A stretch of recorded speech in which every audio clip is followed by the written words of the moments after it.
Salam kawan-kawan.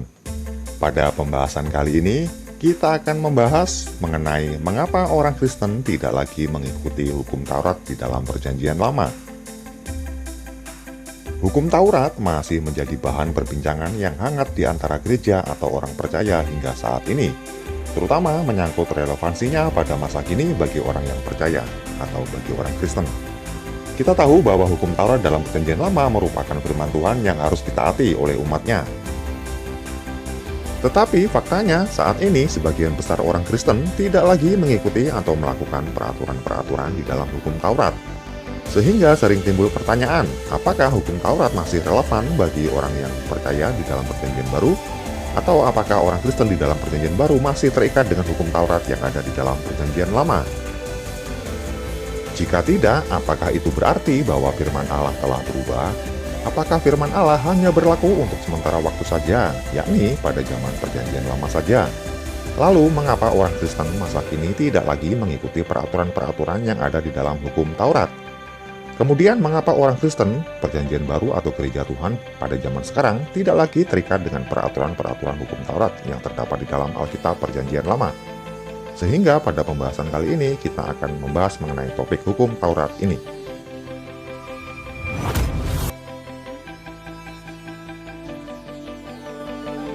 Alasan mengapa orang Kristen tidak lagi mengikuti hukum Taurat di dalam Perjanjian Lama, yang pertama adalah karena Tuhan Yesus telah menggenapi seluruh hukum Taurat. Hal ini dapat kita lihat di dalam ayatnya, tepatnya di dalam Matius 5 ayat yang ke-17, yang berbunyi, "Janganlah kamu menyangka bahwa aku datang untuk meniadakan hukum Taurat atau kitab para nabi. Aku datang bukan untuk meniadakannya, melainkan untuk menggenapinya." Salah satu tujuan kematian Yesus di kayu salib adalah untuk menggenapi seluruh hukum Taurat Yahudi. Menggenapi artinya adalah melakukannya secara sempurna. Dan Yesus pun berkata, "Sudah selesai." Adapun sejak hukum Taurat diberikan kepada manusia, tidak ada seorang pun manusia yang mampu melakukannya secara sempurna. Karena itulah Tuhan Yesus datang untuk melakukannya dan menggenapinya bagi kita. Hal ini dapat kita lihat di dalam Roma 8 ayat yang ketiga yang berbunyi, "Sebab apa yang tidak mungkin dilakukan hukum Taurat karena tidak berdaya oleh daging telah dilakukan oleh Allah, dengan jalan mengutus anaknya sendiri dalam daging yang serupa dengan daging yang dikuasai dosa karena dosa. Ia telah menjatuhkan hukuman atas dosa di dalam daging." Dengan demikian, kematian Yesus di kayu salib telah membatalkan hukum Taurat. Hal ini dapat kita baca di dalam Efesus 2 ayat yang ke-15 yang berbunyi, "Sebab dengan matinya sebagai manusia, ia telah membatalkan hukum Taurat dengan segala perintah dan ketentuannya, untuk menciptakan keduanya menjadi satu manusia baru di dalam dirinya, dan dengan itu mengadakan damai sejahtera." Nah, sudah jelaskan sehingga dengan kematian Yesus di kayu salib telah menggenapi dan membatalkan hukum Taurat itu sendiri. Kemudian, mengapa orang Kristen tidak lagi mengikuti hukum Taurat di dalam Perjanjian Lama? Yang kedua adalah karena orang Kristen sudah hidup di dalam zaman kasih karunia. Hal ini dapat kita baca di dalam ayatnya, Yohanes 1 ayat yang ke-17, yang berbunyi, "Sebab hukum Taurat diberikan oleh Musa, tetapi kasih karunia dan kebenaran datang oleh Yesus Kristus." Kemudian, hukum Taurat hanya berlaku pada zaman Perjanjian Lama. Pada zaman Perjanjian Baru, yang berlaku adalah kasih karunia. Sehingga orang percaya di Perjanjian Baru tidak perlu lagi melakukan peraturan-peraturan hukum Taurat yang ada di dalam Perjanjian Lama. Lagi pula, hukum Taurat adalah penuntun bagi manusia hingga Kristus datang untuk menggenapinya. Setelah Kristus datang dan mati di kayu salib untuk menggenapi hukum Taurat, maka kita telah terlepas dari tuntunannya. Kita dapat membacanya di dalam Galatia 3 ayat yang ke-23 sampai dengan 25, yang berbunyi, "Sebelum iman itu datang, kita berada di bawah pengawalan hukum Taurat dan dikurung sampai iman itu telah dinyatakan. Jadi hukum Taurat adalah penuntun bagi kita sampai Kristus datang supaya kita dibenarkan karena iman. Sekarang iman itu telah datang, karena itu kita tidak berada di bawah pengawasan penuntun." Nah, sehingga kita orang percaya tidak lagi terikat dengan peraturan-peraturan di dalam hukum Taurat, bukan? Alasan selanjutnya mengapa orang Kristen tidak lagi mengikuti hukum Taurat di dalam Perjanjian Lama. Yang ketiga adalah karena tidak ada lagi manusia yang mampu melakukan seluruh hukum Taurat secara sempurna. Meskipun Tuhan memberikan hukum Taurat untuk ditaati atau dilakukan, namun faktanya tidak ada manusia yang mampu melakukan seluruh hukum Taurat dengan sempurna. Manusia dengan keberdosaannya yang diwariskannya dari nenek moyangnya, Adam, tidak berdaya melakukan segala peraturan hukum Taurat. Orang-orang Israel atau Yahudi tidak mampu melakukan hukum Taurat yang diberikan kepada mereka. Hal ini dapat kita baca di dalam Yohanes 7 ayat yang ke-19 yang berbunyi, "Bukankah Musa yang telah memberikan hukum Taurat kepadamu? Namun tidak ada seorang pun di antara kamu yang melakukan hukum Taurat itu. Mengapa kamu berusaha membunuh aku?"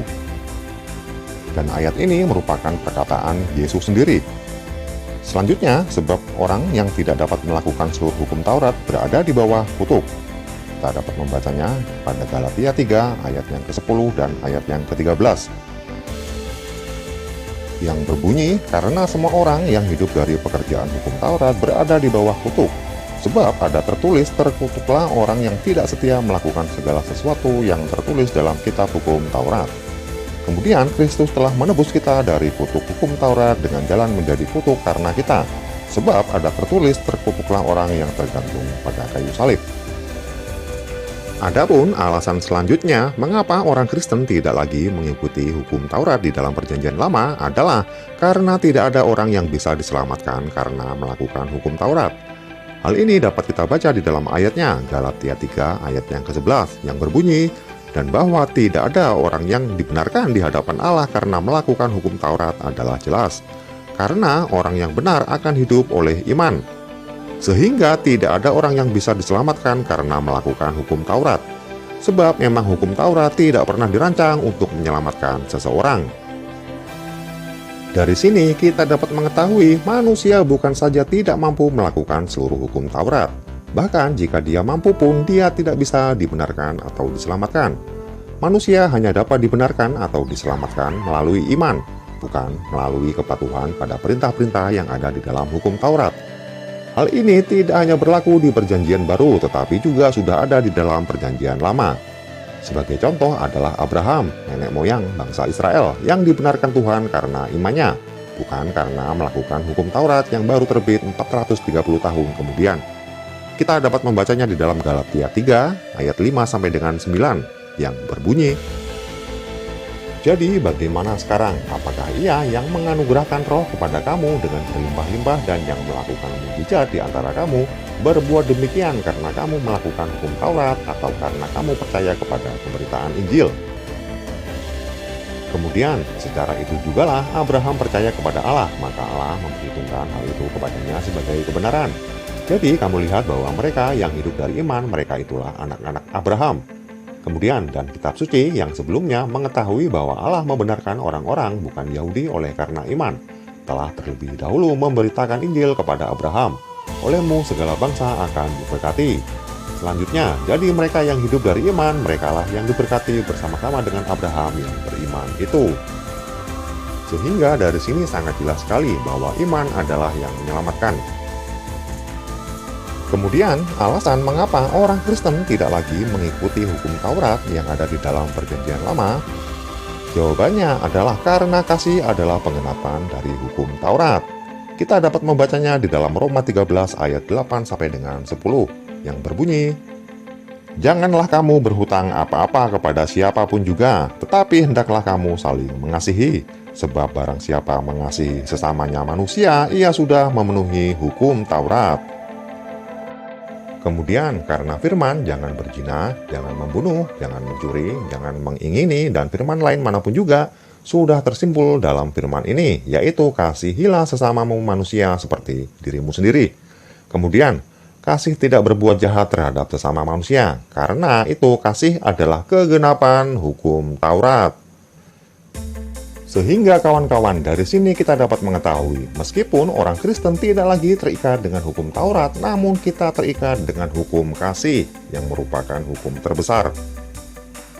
Memang kita tidak lagi menaati hukum seremonial seperti korban dan lain-lain dari hukum Taurat, tetapi kita harus menaati hukum moral, tidak membunuh, berzina, mencuri, dan lain-lain dari hukum Taurat tersebut. Rasul Paulus berkata bahwa kasih adalah kegenapan dari hukum Taurat. Jika kita berbuat kasih khususnya kepada sesama, maka kita telah melakukan hukum Taurat. Kita dapat membacanya di dalam Roma 13 ayat 8 sampai dengan 10. Nah, dari pembahasan ini, maka kita dapat mengetahui bahwa inti seluruh hukum Taurat adalah kasih, yakni kasih kepada Tuhan dan kasih kepada sesama manusia, seperti yang telah dikatakan oleh Tuhan Yesus sendiri di dalam Matius 22 ayat 37 sampai dengan 40 yang berbunyi, jawab Yesus kepadanya, kasihilah Tuhan Allahmu dengan segenap hatimu dan dengan segenap jiwamu dan dengan segenap akal budimu. Itulah hukum yang terutama dan yang pertama. Dan hukum yang kedua yang sama dengan itu ialah kasihilah sesamamu manusia seperti dirimu sendiri. Pada kedua hukum inilah tergantung seluruh hukum Taurat dan kitab para nabi. Nah, sangat jelas sekali kan kawan-kawan? Terima kasih kawan-kawan. Tuhan Yesus luar biasa. Salam.